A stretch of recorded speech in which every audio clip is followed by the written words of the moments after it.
इस वक्त की ब्रेकिंग न्यूज के साथ शुरुआत कर रहे हैं। बड़ी खबर कोलकाता गैंगरेप से जुड़ी सामने आ रही है, जिसमें बीजेपी ने ममता सरकार पर जबरदस्त हमला बोला है और बीजेपी के नेता और कार्यकर्ता इस समय इस गैंगरेप के खिलाफ, ममता सरकार के खिलाफ विरोध करते हुए सड़क पर उतर गए हैं और जबरदस्त नारेबाजी की जा रही है। बीजेपी मुख्यमंत्री ममता बनर्जी के इस्तीफे की मांग कर रही है। इस वक्त की ब्रेकिंग न्यूज में आपको बता रहा हूं, ये कोलकाता में लॉ कॉलेज में गैंगरेप हुआ एक छात्रा के साथ। हालांकि इस मामले में तीनों आरोपी गिरफ्तार किए जा चुके हैं, लेकिन इन तीनों आरोपियों का टीएमसी कनेक्शन सामने आने के बाद बीजेपी हमलावर हो गई है और लगातार ममता सरकार को निशाने पर बीजेपी ने लिया हुआ है। टीएमसी के सांसद कल्याण बनर्जी के स्टेटमेंट से भी बीजेपी बेहद नाराज है, जिसमें उन्होंने कहा था कि दोस्त दोस्त का रेप करे तो फिर इसमें हम क्या कर सकते हैं, पुलिस क्या कर सकती है, पुलिस हर जगह तैनात नहीं रह सकती है।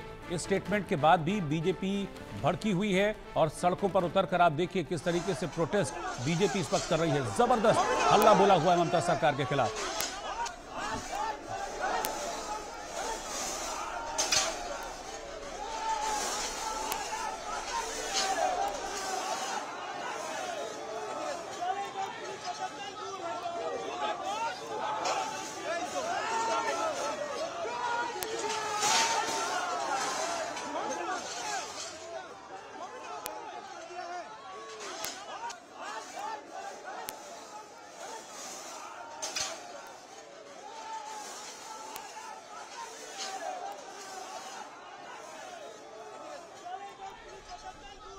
ममता बनर्जी के इस्तीफे की मांग करते हुए बीजेपी ने इस वक्त हल्ला बोला हुआ है। तस्वीरें आप देख सकते हैं। इससे पहले केंद्रीय मंत्री सुकांता मजूमदार भी ममता बनर्जी के इस्तीफे की मांग कर चुके हैं। बीजेपी के विधायक भी ममता बनर्जी के इस्तीफे की मांग कर चुके हैं और अब बड़ी संख्या में बीजेपी कार्यकर्ता, आप देखिए पुलिस के साथ संघर्ष की स्थिति इस वक्त कोलकाता में बीजेपी कार्यकर्ताओं की बनी हुई है। कोलकाता में सड़क पर बीजेपी कार्यकर्ता इस समय उतरे हुए हैं और इस गैंगरेप के बाद ममता सरकार का विरोध कर रहे हैं। आरोप यह है कि पश्चिम बंगाल की मुख्यमंत्री ममता बनर्जी एक महिला हैं और प्रदेश सरकार में कई महिला मंत्री हैं, लेकिन उसके बावजूद संवेदनशीलता महिलाओं के खिलाफ अपराधों में नहीं बरती जा रही है। महिलाओं के खिलाफ लगातार अपराध बढ़ रहे हैं, जिसके बाद बीजेपी ने अब ममता सरकार के खिलाफ मोर्चा खोल दिया है। इसी केस से जुड़ी एक और ब्रेकिंग न्यूज ये है कि कोलकाता गैंगरेप केस में बीजेपी ने अब अपनी एक जांच कमेटी बना दी है। सतपाल सिंह इस 4 सदस्यीय जांच कमेटी की अगुवाई करेंगे। इसमें सतपाल सिंह के अलावा मीनाक्षी लेखी, विप्लव देव और मनन मिश्रा को शामिल किया गया है। ये चारों नेता अपनी जांच रिपोर्ट बीजेपी अध्यक्ष जेपी नड्डा को सौंपेंगे। इस वक्त की ब्रेकिंग न्यूज, बीजेपी की ओर से एक जांच कमेटी बनाई गई है इस मामले में, क्योंकि बीजेपी का यह कहना है कि इस मामले में एक निष्पक्ष जांच होनी चाहिए। लेकिन क्योंकि ममता बनर्जी पश्चिम बंगाल की मुख्यमंत्री हैं और जो आरोपी हैं, जो गैंगरेप करने वाले हैं, उनका भी टीएमसी से कनेक्शन है, ऐसे में फ्री एंड फेयर इन्वेस्टिगेशन होगी, इस बात को लेकर उन्हें शक है, इस बात को लेकर संशय है। और अब बीजेपी की तरफ से भी एक जांच कमेटी बनाई गई है। 4 मेंबर्स हैं इस जांच कमेटी में, जिसमें सतपाल सिंह इस कमेटी की अगुवाई कर रहे हैं। इसके अलावा मीनाक्षी लेखी, मनन मिश्रा और विप्लव देव, इन चार मेंबर्स की एक कमेटी बनाई गई है, जो इस पूरे मामले में अब अपनी जांच रिपोर्ट सौंपेगी। ये कमेटी कोलकाता जाएगी, वहां लोगों से बातचीत करेगी, उसके बाद एक पूरी डिटेल रिपोर्ट बीजेपी अध्यक्ष को सौंपी जाएगी।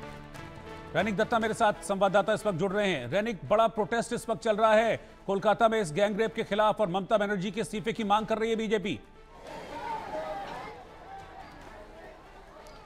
हाँ, एकदम देखिए, लॉ कॉलेज में जिस तरीके से गैंगरेप हुआ है, इस घटना के बाद से लगातार जो प्रोटेस्ट वो कोलकाता में चल रहा है और बीजेपी आज कोलकाता में एक मास प्रोटेस्ट कर रहे हैं। एकदम गोरियाहाट मोड़ पे ये प्रोटेस्ट बीजेपी की तरफ से किया जा रहा है, क्योंकि बीजेपी का कहना है कि ये पूरा घटना के साथ तृणमूल कांग्रेस का जो छात्र परिषद का संगठन है वो डायरेक्टली कनेक्टेड है। और जिस तरीके से मनोजीत मिश्रा को गिरफ्तार किया गया है और उसके साथ साथ ही तृणमूल कांग्रेस के जो छात्र परिषद का जिस तरीके से इन्वॉल्वमेंट सामने आया है, उसी को देखते हुए बीजेपी का कहना है कि पूरा मामले को छुपाने का कोशिश पुलिस की तरफ से किया जा सकता है और इसी वजह से पूरा जो इन्वेस्टिगेशन वो साफ तरीके से होना चाहिए और जल्द से जल्द ये इन्वेस्टिगेशन होना चाहिए। और उसके साथ साथ ही बीजेपी का कहना है कि ये पूरा मामले पर जिस तरीके से फिर से एक बार एक कॉलेज के अंदर में कॉलेज का स्टूडेंट महिला के साथ गैंगरेप का घटना घटा है, तो फिर से एक बार कॉलेज प्रेमिसेस के अंदर, शिक्षा प्रतिष्ठान के अंदर जो महिला सुरक्षा, इसको लेकर सवाल पैदा हुआ है। तो पश्चिम बंगाल सरकार का मुख्यमंत्री है ममता बनर्जी वो भी एक महिला है,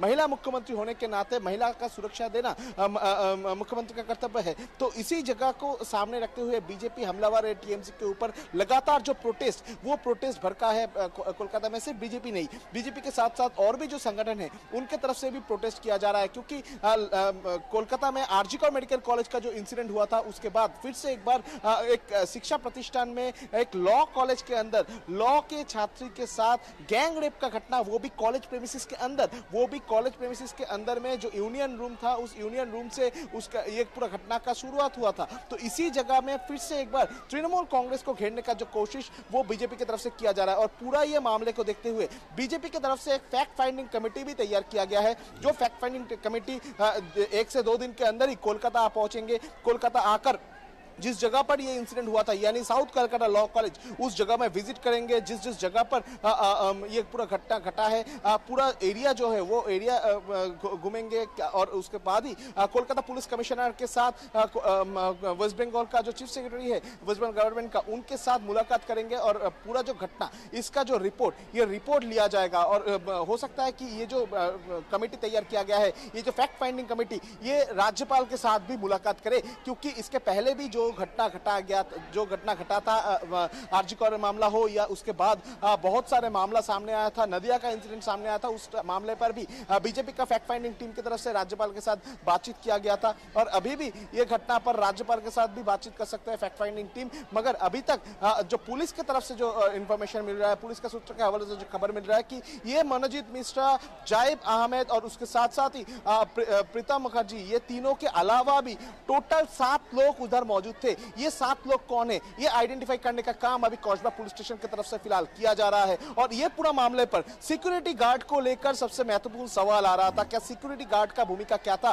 क्योंकि सिक्योरिटी गार्ड का जो रूम है, उस रूम से सिक्योरिटी गार्ड को निकलकर बाहर रखा गया था और उस रूम के अंदर ही गैंग रेप का जो घटना को अंजाम दिया गया था। तो इसी मामले पर उस रात को यानी 26 तारीख रात को 25 तारीख शाम को 8 बजे से लेकर 26 तारीख सुबह 8 बजे तक जो ड्यूटी पे थे पिनाकी बनर्जी, 55 साल का उम्र है उनको गिरफ्तार किया गया है कौशबा पुलिस स्टेशन की तरफ से। और पुलिस का कहना है कि पिनाकी बनर्जी को जब पूछताछ किया जा रहा था उसी दौरान वो सही तरीके से कोई जवाब नहीं दे रहे थे और इसी वजह से पुलिस को लग रहा है कि ये पूरा घटना के बारे में पिनाकी बनर्जी बहुत कुछ जान सकते हैं और इसी वजह से पिनाकी बनर्जी को भी गिरफ्तार किया गया है। टोटल अभी तक ये पूरा मामले पर 4 लोगों का गिरफ्तारी हो चुका है और भी कोई शामिल है कि नहीं उस बारे में पुलिस की तरफ से इन्वेस्टिगेशन जारी है। और उसके साथ साथ ही ये पूरा घटना के जांच पे फॉरेंसिक टीम का जो एविडेंस, वो एविडेंस महत्वपूर्ण होने जा रहा है। पुलिस का सूत्र के हवाले से जो खबर है, फॉरेंसिक एक्सपर्ट का जो टीम पहुंचे थे,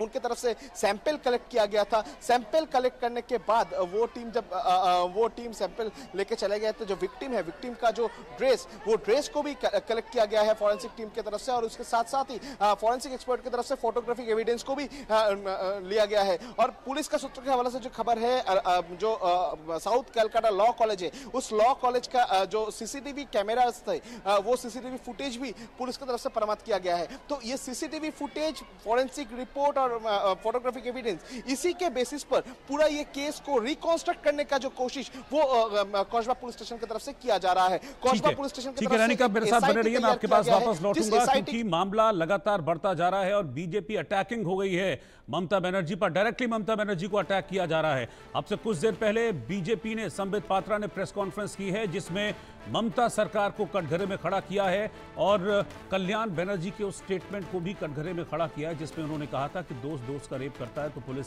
क्या कर सकती है। देखिए क्या कहा संबित पात्रा ने इस प्रेस कॉन्फ्रेंस के दौरान, कैसे ममता सरकार को घेरा। अगर कस्बा लॉ कॉलेज के रेप केस को देखा जाए और पीड़िता ने, विक्टिम ने खुद स्टेटमेंट जारी किया है, लिखित स्टेटमेंट, वह स्टेटमेंट भी मैं लेके आया हूं, उसके भी कुछ पोर्शंस आपके पास रखूंगा। उसको ध्यान से पढ़ा जाए तो एक बात स्पष्ट होता है कि यह पूरा रेप का जो, गैंग रेप का जो कुचक्र हुआ है, यह कहीं ना कहीं स्टेट स्पॉन्सर्ड ब्रूटैलिटी है, एक राजनैतिक दृष्टिकोण से प्रेरित जघन्य क्रूरता है। और कोलकाता गैंगरेप से जुड़ी एक और बड़ी खबर मैं आपको बता रहा हूं। मेडिकल जांच में छात्रा से दुष्कर्म की पुष्टि भी हो गई है। शरीर पर काटने और नाखून से खरोंचे जाने के निशान पाए गए हैं। रिपोर्ट में छात्रा के साथ मारपीट की पुष्टि भी की गई है। किस तरीके से छात्रा के साथ दरिंदगी हुई, उसकी पूरी कहानी छात्रा ने अपनी शिकायत में पुलिस को बताई है कि कैसे उसे बहाने से यूनियन रूम में बुलाया गया और फिर उसे गार्ड रूम में ले जाया गया। वहां पर जबरदस्ती की गई। जब उसने विरोध किया तो मारपीट की गई। उसे हॉकी स्टिक से भी पीटा गया। और अब जब मेडिकल रिपोर्ट सामने आई है तो इसमें और भी बेरहमी की पुष्टि हो रही है कि कैसे छात्रा के साथ न सिर्फ गैंगरेप किया गया था बल्कि आरोपियों ने उसे काटा, नाखून से उसके शरीर को नोचा और हॉकी स्टिक से उसको बुरी तरीके से मारा पीटा।